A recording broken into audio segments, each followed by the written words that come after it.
गांधी के श्री राम। डॉक्टर रंजना शर्मा, रायपुर।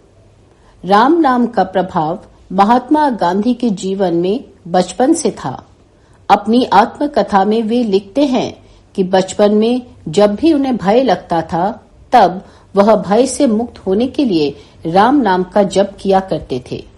राम नाम का मंत्र ही था जो उन्हें निर्भय बनाता था। उनकी खानदानी आया रंभा थी, जिन्होंने गांधी जी को समझाया कि जब भी डर लगे तो सबसे पहले यह स्वीकार करो कि तुम्हें डर लग रहा है। उसके बाद उस डर से भागो नहीं, बल्कि उसका सामना करो। राम नाम के विश्वास के साथ राम नाम का जप करो। राम नाम का जप तुम्हारे डर को दूर कर देगा।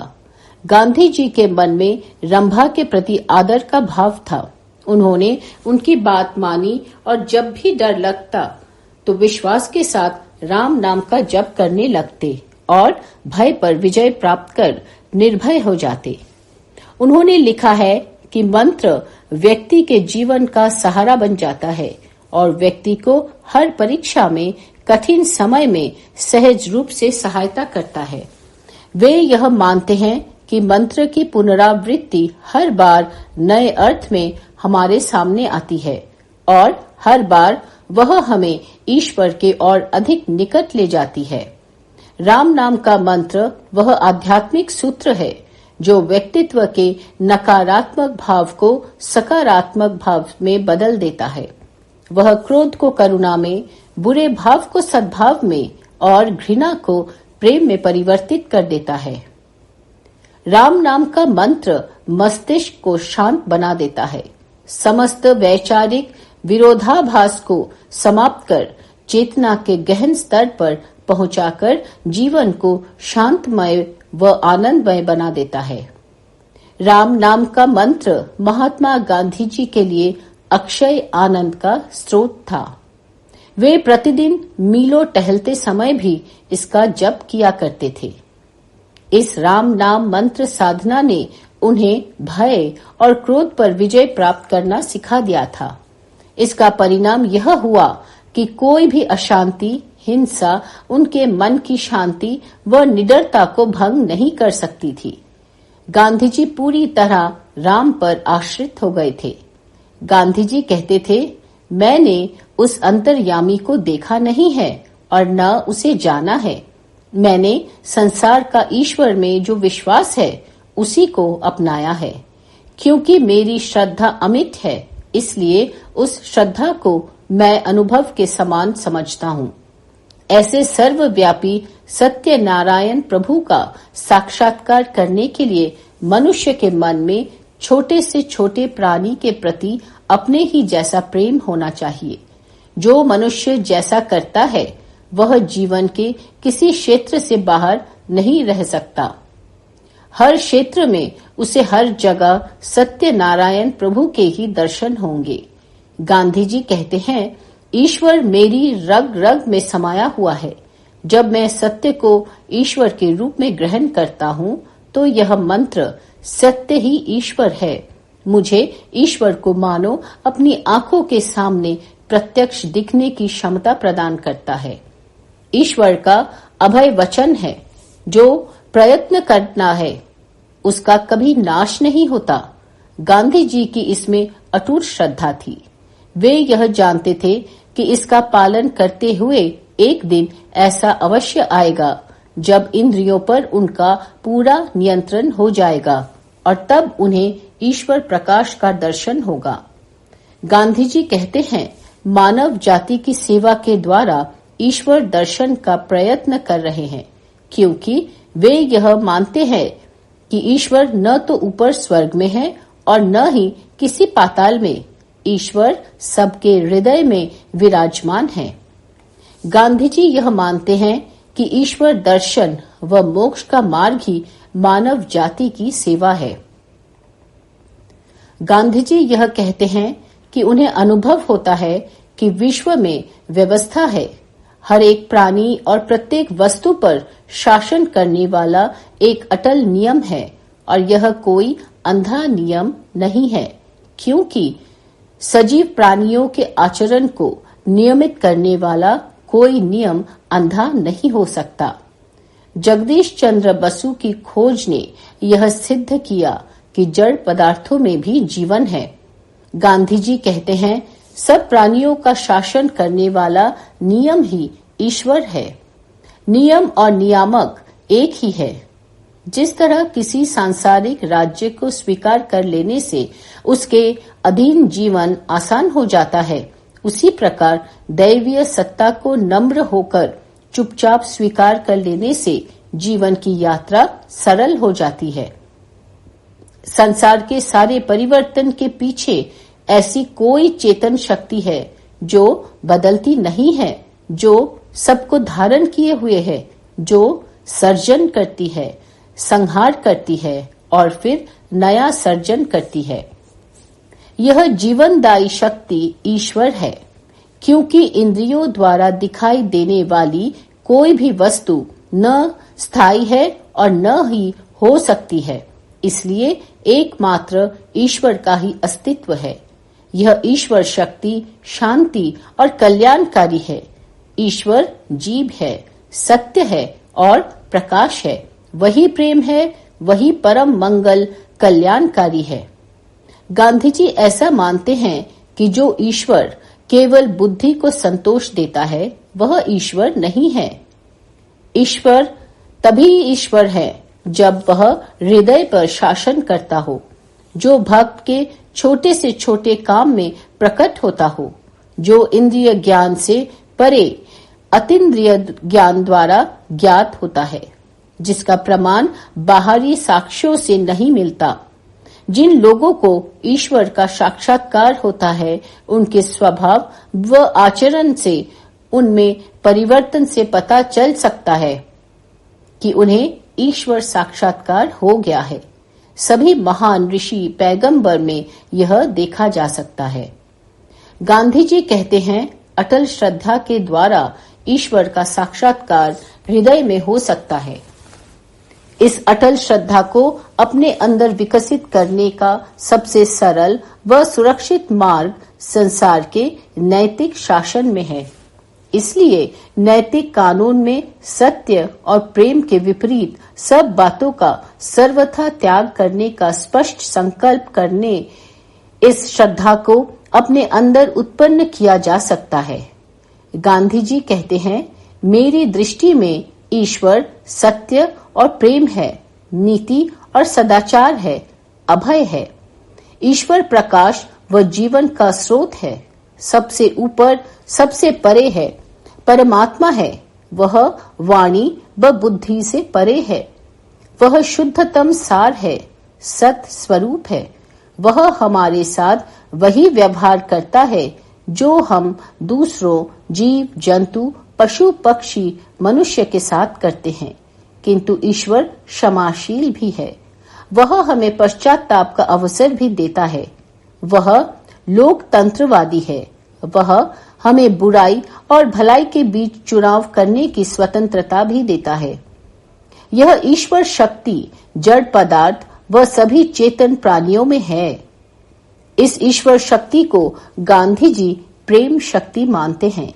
प्रेम पूर्ण व्यवहार में ही समस्त ईश्वर ज्ञान समाया हुआ है। जहाँ प्रेम है वहाँ जीवन है, वहाँ ईश्वर है। ईश्वर सत चित आनंद है। ईश्वर की सच्ची भक्ति सत्य की आराधना है। हरिजन के 16/2/34 के अंक में गांधी जी लिखते हैं, मैं शब्दशः मानता हूँ कि उसकी इच्छा के बिना पत्ता भी नहीं हिलता। एक एक सांस जो मैं लेता हूँ उसकी कृपा पर निर्भर है। ईश्वर और उसका कानून एक ही है। वह कानून ही ईश्वर है। उसका जो भी गुण बताया जाता है वह केवल गुण नहीं है, वह स्वयं ही गुण रूप है।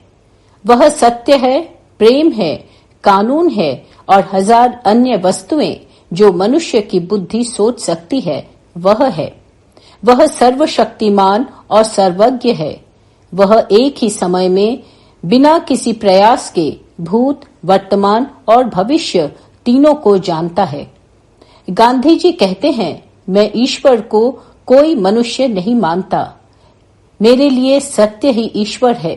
ईश्वर के अनंत नामों में एक नाम दरिद्र नारायण है, जिसका अर्थ है गरीबों के हृदय में प्रकट होने वाला ईश्वर।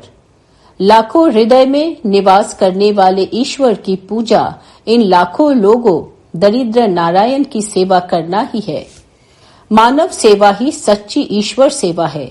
मैं उस सत्य की जो ईश्वर है, जो लाखों लोगों के हृदय में विराजमान है, उसकी पूजा सेवा के द्वारा करता हूँ। गांधी जी के लिए राम राम के गुण थे।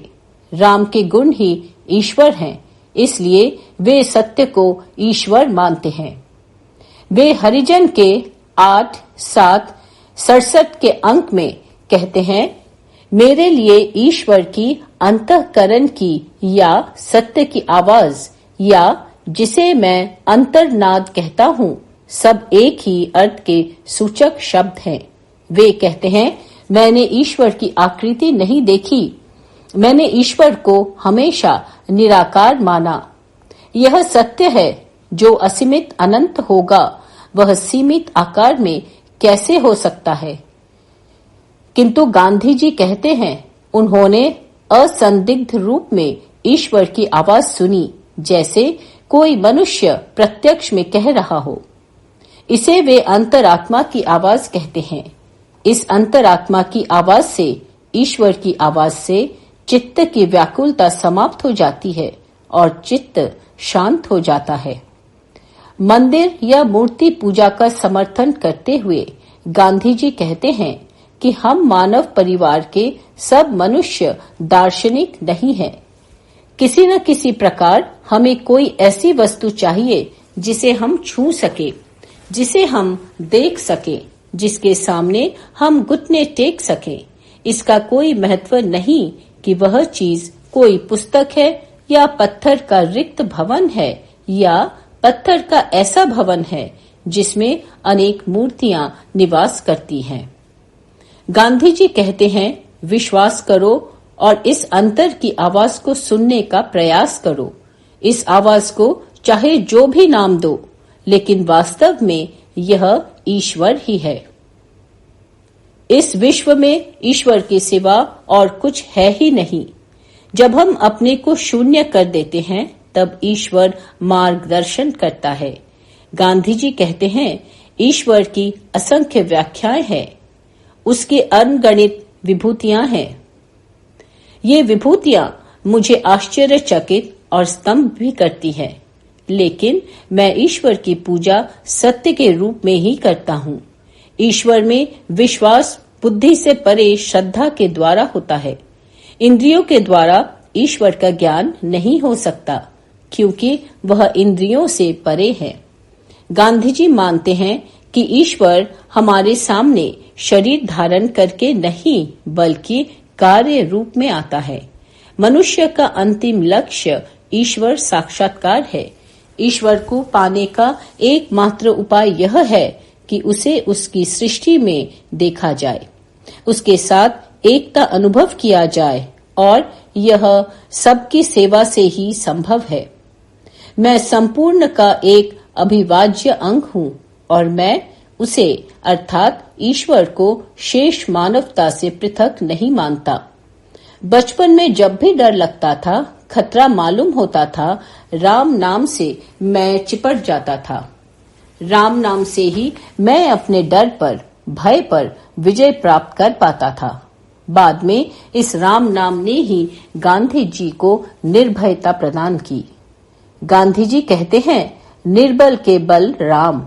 आश्रम में प्रतिवर्ष राम का जन्मदिन मनाया जाता था, जिससे लोग आत्मनियंत्रण का अभ्यास कर सके, बच्चे रामायण पढ़कर कुछ सीख सके और खुशी मना सके। हर देहधारी व्यक्ति भगवान को भी देह रूप में देखता है, क्योंकि उसकी कल्पना की सीमा ही यहीं तक है। वे कहते हैं, इस बात को अस्वीकार नहीं किया जा सकता कि कोई ऐतिहासिक व्यक्ति भगवान का अवतार था या किसी ऐतिहासिक व्यक्ति के महान कृत्यों से प्रभावित होकर किसी को भगवान का अवतार मान लिया गया। वे कहते हैं, कई भक्त वाल्मीकि या तुलसी के राम में उसी भगवान को देखते हैं, किंतु हम किसी अन्य की कल्पना के राम की पूजा नहीं करते। हमारे अपने राम हैं, निर्बल के बल राम, सत्य ही ईश्वर है। अपने निबंध मोक्षदाता राम में गांधी जी कहते हैं, भारत का लोग तुलसीदास के राम और महर्षि वाल्मीकि के राम को मानता है, जो भगवान विष्णु के अवतार हैं। वे किसी की कल्पना नहीं बल्कि सत्य हैं। तुलसी और वाल्मीकि के राम ही हैं, जो असंख्यों को अन्याय का डटकर संघर्ष करने का साहस देते हैं। राम मोक्षदाता होने के साथ साथ बलदाता भी हैं। यह भारत का जनमानस भी स्वीकार करता है। तभी लोग कहते हैं, सबके राजा राम, निर्बल के बल राम। राम नाम में अटूट आस्था के कारण महात्मा गांधी ने स्वराज्य के रूप में राम राज्य को स्वीकार किया था। न्याय आधारित समाज की अवधारणा राम राज्य द्वारा ही पूरी हो सकती है। महात्मा गांधी राम नाम पर सत्य पर आधारित लोकतंत्र चाहते थे, जो पारदर्शी व उत्तरदायित्व से युक्त हो।